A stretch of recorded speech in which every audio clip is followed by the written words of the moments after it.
if I go up now and I take the telescope and I move it by hand, as soon as I let go, it's going to say, oh, I moved somewhere, and it's going to go back to wherever we told it to hold. Earlier this year, I was at a star party where I met a guy who is manufacturing and selling his own mounts worldwide. He's been doing so for decades. I didn't know about it. He lived less than an hour away from me. And at the star party, he showed me some of the very unique features of the mounts that he's built. And today, I'm going to show you. I am Niels Haagh. I'm the founder and owner of the company Track the Stars, where we produce telescope mounts. And this is our newest mount, the Panther Pro mount, which is an LS hybrid mount, we call it. And that's a type of mount that you can move manually and motorized in one seamless operation. Okay, so let's elaborate a bit on the hybrid mount idea. So you're saying a hybrid mount is where I could go up now, I could physically move this while it's on. While it's on, and it keeps tracking. It keeps the position. It knows where it is, and when you let go, tracking starts immediately again, tracking where it's pointing now. So it always tracks once you have aligned it from the beginning. Then it always tracks wherever you point it. You can swing it around, and as soon as you let go, it will track that point. That point of the sky again. Exactly. So the motors are always engaged at the same time as you can move it manually. Now it's starting the GoTo and going towards the target. Then if I'm impatient, I can push it and say, well, I want to go a little bit faster. And you can hear the motor stop. Yes, the motor stops and it waits a little, and then it starts again. It keeps going towards wherever it's decided to go. Exactly, where the target is. Yeah. Oh, there we go. That is. Who needs that? Like, who's this for? Yeah. This mount is for visual astronomers and what we call EAA, electronic assisted astronomy. So it's for persons who like to be outside with the telescope and observing with it. Yeah. And as a visual observer myself, I have been using many alt-azimuth mount that was manually moved, and have used that. And I've used motorized mounts, like different motorized mount with GoTo.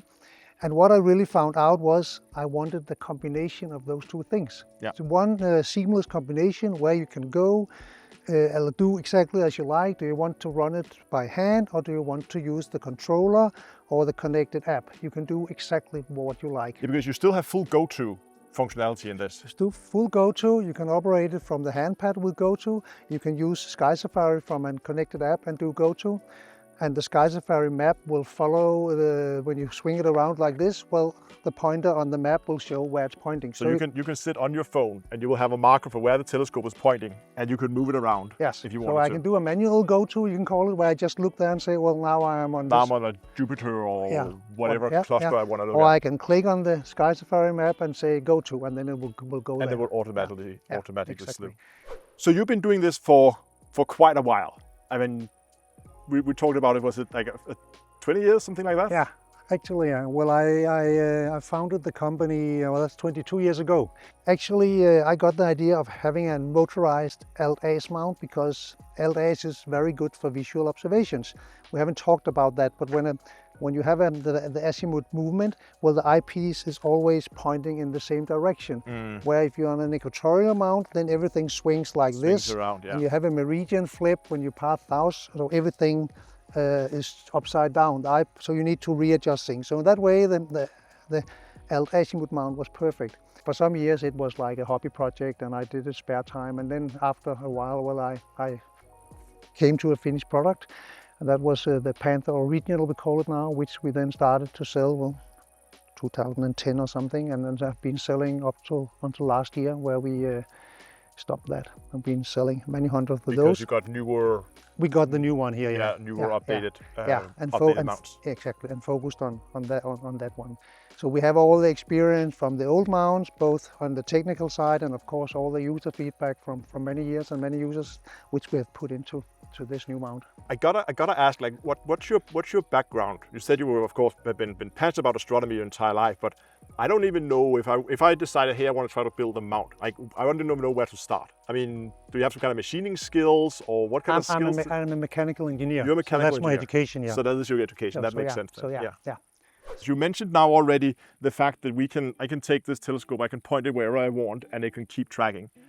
But you also mentioned when we talked before that if, for instance, let's say that you are using this for like public outreach event, like street astronomy, and anybody that's done street astronomy will know this situation where somebody's never looked in a telescope, they come up, they want to look at it, and they do this, like they put their hand around the eyepiece and they push the telescope. And now you're off target, and now you have to go and recenter. But you have a solution for that as well. We have a solution for that too, yeah. Because we have the optical encoders, we always know where the telescope is pointing. So when we have set it on a certain target, you can click on the handpad and say engage target lock. So that means if I go up now and I take the telescope and I move it by hand, as soon as I let go, it's just going to say, oh, I moved somewhere, and it's going to go back to wherever we told it to hold. Exactly. And that whole position will of course be tracked, That will be tracked, yes. Yes. Point in the sky will be held. Yeah. So as we talked about, it's for public outreach where you are having small kids, everybody touching the telescope. Well, then you can engage the target lock and it will keep the target. So as long as you don't outright kick the tripod, of course, it should be good. That'll be good, yeah. That'll be a problem if you do that. And if you set the clutches fairly light, which means it's easy to move the telescope, then you also have a protection of the mount and everything, because nobody can hang in the telescope and pull in the gears because, well, it just slides away. So it's also safe if it's being touched or anything, then it's safe for the mount and for everything, so you don't have any damage, and it just keeps the object centered. And also the way we have the handpad sitting up here and we have the battery pack over here, that means that the telescope can swing completely free as many turns as you like. You don't need to worry anything about cables or anything. Everything can rotate as much as you like. Yeah, because it's mounted on the pier mounted itself. on the rotating part. And the internal cables are also can also move freely, as many round as you like. There's no cable. Yeah, you have no slip rings in there? No, there's no slip rings. No? It's designed so the cables are actually fixed. Yeah. The motors are in one part, together with the electronics.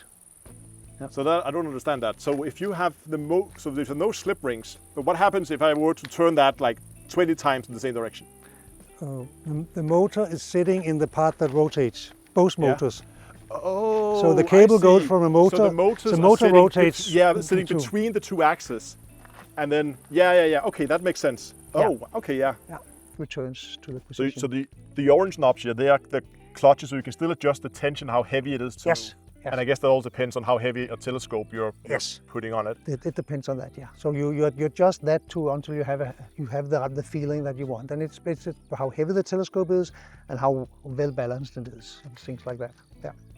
Now that we're talking about weights, you mentioned that weight-wise, approximately like carrying capacity, approximately 20 kilograms of total up here. Yeah, we're having the possibility to install telescopes like this one on the side, and there we can go to 20 kilo.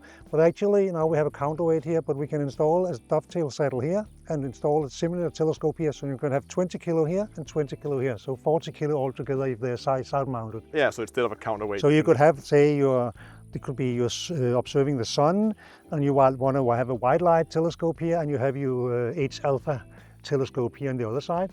Or if it's a night you observe, you might have a refractor like this, and then perhaps a bigger reflector here for fainter objects. So you can make that combination of having more telescopes. So then we have 20 kilo on each side. On each side, yeah. It's also possible to do a top mount where the telescope is up here. You place a saddle here, and you have some counterweights here. That's I would say these options, that's something you decide before you go out. It's not the idea that you outside at night change the mount. It's not a field change. It's not a field change. It's more like you decide, well, this is how I like to use the mount for a period, and then you have that, and you transport it. It will go in without any problem, transported like that. But then you can have a telescope here, and then you can have up to 20 kilo here. Yeah. You also mentioned on the product page that you have something you call comfort balancing. Yes. Can you elaborate on that? Like what are we dealing with here? Well, that is also something really invented for the visual astronomer. As most of the things here, we have really looked on the visual astronomer and tried to develop things for them. As most other mounts, they are developed for photographers. First, So the idea here is, well, when you look at the telescope here, if I try and turn it here, if I want to observe very high, well, then the eyepiece will be down here and sometimes lower and up here. So I'm having quite a big movement here of the eyepiece from different height. Okay, then I'll place the telescope horizontal, and I will tighten the clutch here so that it can hold the weight when I put it on here, because now it's very much out of balance when I put this one on. And then I will go over and start to move the telescope forward. And I know we can go to almost in here. And then while I grab it here, I'll loosen this one, and now it will be a bit front heavy, but then I will roll this one a little bit backwards until we have a balance here. So that's your comfort balance setup. Exactly. Now the telescope has moved about, you can see the dovetail saddle about. Yeah, we were all the way at the front almost front, before. so now we have moved this place. Yeah. And the counterweight can even go further out if we want to do that, giving it a little bit more. But you can see I'm always at the end of what's possible. You're out of dovetail. Yeah, but that means now when I go to a high position, well, the telescope is only moving this much up and down. Yeah, very little. Very little movement here. When the mount, if we start a GoTo, and if we have a situation where a cable is getting stuck somewhere or snagged, well then the mount will start to stop, and as soon as the motors or the sensors feel that now the movement is stopping, then the motor will stop. So they will cut off the movement as soon as any obstruction is hit. If the camera hit the tripod leg or anything, then it will stop immediately. So it's essentially the same thing that happens, I guess, from a technical perspective. If you have a collision, or if I go and grab the telescope and say, you're too slow, I'm moving you now. Exactly. It's the exact same thing from a technology perspective. Yes. It just says, okay, something's happening that's we'll stop. That's exerting force on the telescope. Yeah. Stop what I'm doing, and whenever things clear up, then we can continue. Yes. That makes a lot of sense. Exactly. So that is a kind of a safety feature for both telescope and mount, that you have that. Yeah. And you make also the I'm not really going to call it a tripod, it's more of a pier. It's a pier, yeah. We call it the folding pier, because it folds up with the legs inside the pier. But that's a folding pier here, which we make too. And when you observe, you can say visually where you want to go up here, then you have the advantage that you don't need an extra extension as you might often need on a tripod. You have an extension to avoid collision. Here you have you have plenty of room, even for relatively large refractor as we have on here right now. Yeah. So if people are interested, it's trackthestars.com. Yes, that's where you can go and take a look at the Panther Pro. The Panther Pro mount is there, yeah. Awesome. There's all the information you need. Thanks a lot, and happy stargazing. Thanks. That means that the mount is constantly writing its position into what's called FRAM or FRAM. That means